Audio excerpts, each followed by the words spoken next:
Olá, edital da Cefaz São Paulo publicado. E nesse vídeo eu quero contar para você sobre 5 erros que vão impedir a sua aprovação.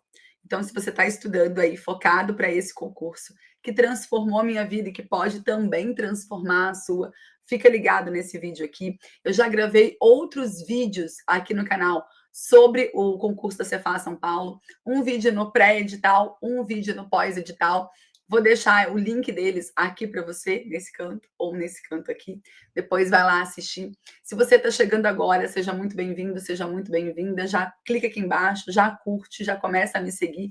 Todas as terças e quintas tem vídeo novo aqui no canal. Meu nome é Juliana Ávila, eu sou auditora aqui na Cefaz São Paulo. Sou também mentora de concursos. E nesse vídeo vou te contar 5 erros que você não pode cometer se você quer ser meu colega de trabalho aqui na Cefaz São Paulo. Bora lá? Anota aí. Primeiro erro, não focar. Tá chovendo concurso na área fiscal. A gente dorme, acorda, tem um concurso sendo autorizado, uma comissão formada, um edital sendo publicado, né? Só para a gente falar dos concursos estaduais, tá vindo por aí, você faz Goiás, você faz DF, você faz Rio Grande do Norte, você faz Pará, acho que já disse, né? Enfim, você faz Mato Grosso, tá certo? E aí, né, o concurseiro fica meio perdido, tentando abraçar todas as oportunidades, e essa, com certeza, é a pior das estratégias, tá? Provavelmente esses concursos, eles vão acontecer num período de tempo muito curto e você não vai conseguir se preparar para todos eles. É claro, tá, que você pode ir fazer todas as provas, você deve fazer as provas, mas você vai precisar escolher um concurso para focar.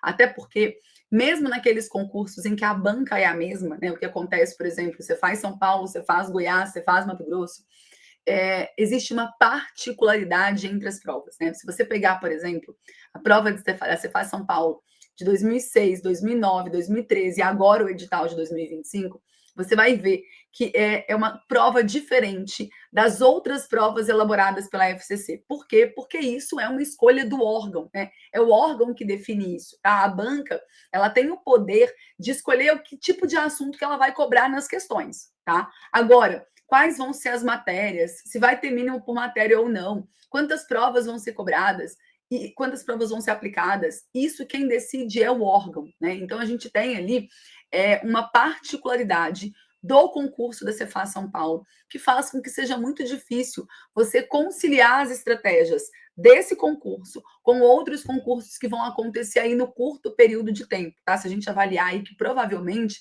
esses outros vão acontecer aí entre as provas, né? Entre fevereiro e abril. Então a gente teria um tempo muito curto para você adaptar as estratégias. É importante, então, que se você sonha aí com uma vaga na Cefaz São Paulo, que você dedique agora toda a sua atenção, todo o seu tempo para se preparar para esse concurso. Bom, o segundo erro que você não pode cometer aí na sua preparação para essa Cefaz São Paulo é tentar estudar tudo, né? Provavelmente, na hora que você abriu o edital, você levou um susto, porque a gente está falando ali de 22 disciplinas, cada uma com vários assuntos cobrados. É um edital gigantesco quando a gente fala de conteúdo programático. E aí, um erro muito comum dos alunos é achar que precisa estudar e que precisa aprender todo aquele conteúdo. Na verdade, algumas matérias, alguns assuntos estão ali para tirar a sua atenção, para desviar o seu foco, tá? Você vai precisar separar o joio do trigo. Algumas matérias, sim, você vai precisar estudar muito, vai precisar fechar o edital delas, vai precisar chegar lá na prova com uma condição de tirar mais de 90% de acerto. Outras matérias, você vai precisar ali fazer um estudo parcial, focar naqueles assuntos que têm um custo-benefício melhor, que a banca costuma cobrar mais e que você tem uma facilidade maior para conseguir aprendê-los, considerando que a gente tem menos de 3 meses até a data da prova. E algumas matérias, você vai ter que usar a técnica do OLX. Lembra lá do OLX? Pois é, você vai ter que desapegar e ir para a prova com aquilo que você realmente sabe. Terceiro erro é não se conhecer. Tem uma frase de Sun Tzu que eu gosto bastante, em que ele fala assim: se você conhece a si mesmo e conhece a seu inimigo, você não precisa temer o resultado de 100 batalhas. Se você conhece a si mesmo, mas não conhece o inimigo, para cada vitória sofrerá também uma derrota. E se você não conhece nem a si mesmo e nem o seu inimigo, sucumbirá em todas as batalhas. Essa frase serve tanto para o erro 3 quanto para o erro 4, que a gente vai comentar logo em seguida. Você precisa se conhecer. Eu participei de um podcast do meu sindicato, né? Ele ainda não está disponível, tá? Mas assim que tiver, eu aviso para vocês aqui, para vocês assistirem. E esse podcast eu fiz com o Aurélio, né? Ele que apresenta o podcast, e com a Silvana Diniz. E nós três somos aprovados do mesmo concurso, tá? Do concurso de 2013. E foi muito legal perceber que cada um usou uma estratégia diferente para a P1. Por quê? Porque para a gente montar uma estratégia que de fato seja eficiente, a gente precisa se conhecer, né? A gente precisa entender quais são aquelas matérias que eu sou boa, que eu sou rápida, que eu consigo aprender mais rápido nesse pós-edital, para que a gente monte uma estratégia mais personalizada. Tenho vários alunos da mentoria estudando para esse concurso, e cada um deles tem um plano diferente. Então, você precisa se conhecer. Você precisa conhecer os seus pontos fortes, precisa conhecer seus pontos fracos, precisa entender as suas limitações, precisa saber, de fato, quanto tempo você vai conseguir se dedicar a esses estudos, contando que a gente está numa reta final, tá certo? Então, é muito importante que você faça essa autoavaliação. Existem alguns alunos que chegam falando, porque eu já sou contador, eu já tenho uma experiência na área tributária. Gente, mas a experiência prática, a experiência do dia a dia é muito diferente daquilo que é cobrado na prova, tá? Então, se você não tem uma visão muito clara do que você realmente sabe, do que falta para você aprender, de como que você está em cada uma das matérias cobradas, faz um teste de nivelamento, tá? Imprime aí uma prova anterior da Cefaz, feita pela FCC, faz essa prova para você conhecer aí o seu nível, né? Entender qual é o seu nível de conhecimento nas matérias que são cobradas, para definir qual é a melhor estratégia para você. Não copia a do colega, porque o colega tem as particularidades dele, né? No meu caso, por exemplo, eu tenho uma base muito forte de português. Mesmo sempre tendo estudado em escola pública, eu fui uma criança que gostava muito de ler, e isso me ajudou bastante. Então, para todos os concursos que eu fiz, eu nunca precisei estudar português de verdade, né? Às vezes, claro, algum assunto ou outro eu precisava revisar na teoria, mas, de uma forma geral, eu fiz todo o meu estudo de português apenas através de questões. E a minha estratégia para a P1 foi justamente começar por português. Por quê? Porque eu sabia que eu conseguiria atingir ali pelo menos uns 70%, 80% da prova, o que me permitiria já sair em vantagem, já que a gente precisa de 50 pontos na P1.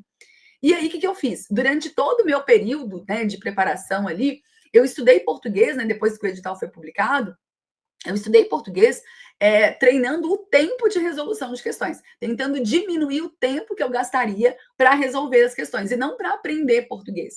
Então, a estratégia, ela varia muito de aluno para aluno, né? De acordo com o quê? Com o seu conhecimento prévio, com a sua experiência, com o que você consegue performar lá na hora da prova, porque a gente tem um tempo muito curto para mudar isso, tá? Bom, a quarta prova, o quarto erro aí, né?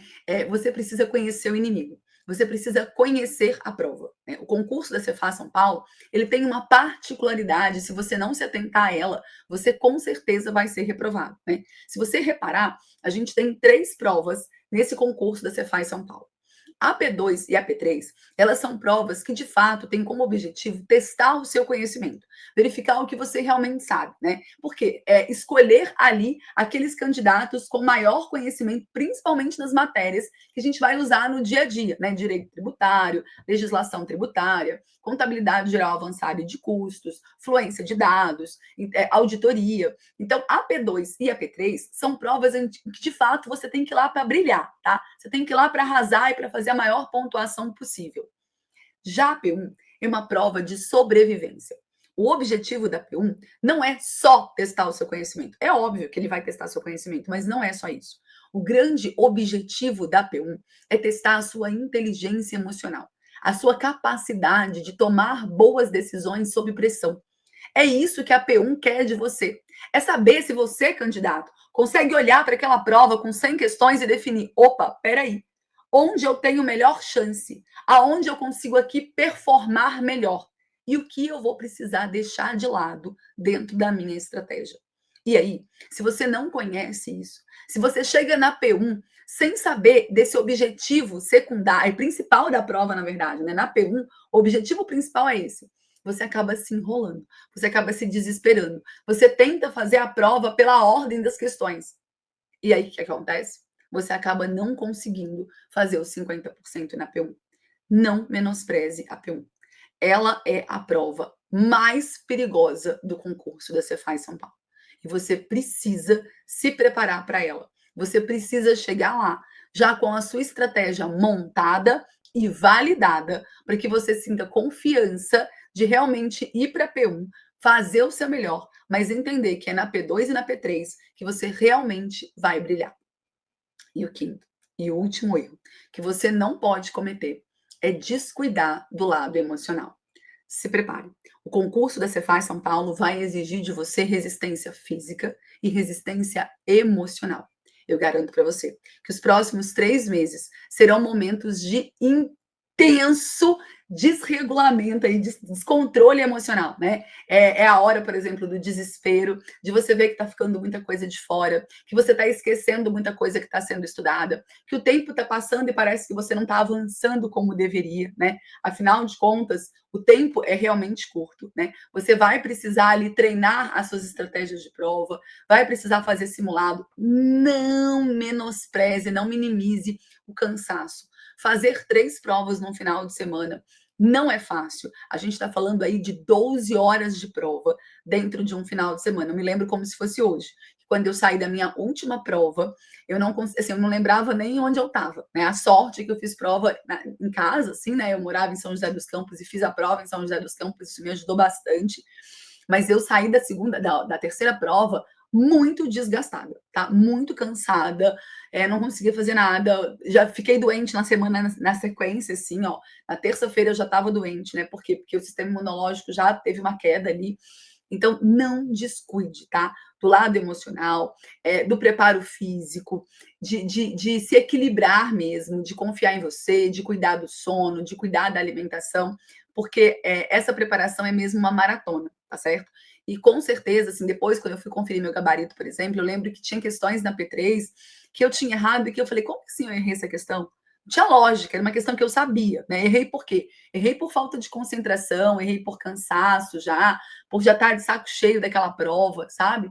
Então, é muito importante que você cuide também desses outros fatores, porque afinal de contas, isso vai ser tão exigido de você na hora da prova quanto o seu conhecimento, beleza? Eu tenho certeza que se você aí se preparar, não focando apenas no conhecimento da matéria, claro que ele é muito importante, tá? Mas não deixando de lado essas outras engrenagens, né? A parte da estratégia, a parte da mentalidade, a parte do planejamento. Eu tenho certeza que você tem tudo para brilhar nessa prova e para se tornar aí o meu colega de trabalho aqui na Cefaz São Paulo. Eu estou te esperando aqui do outro lado. Um beijo e até o próximo vídeo.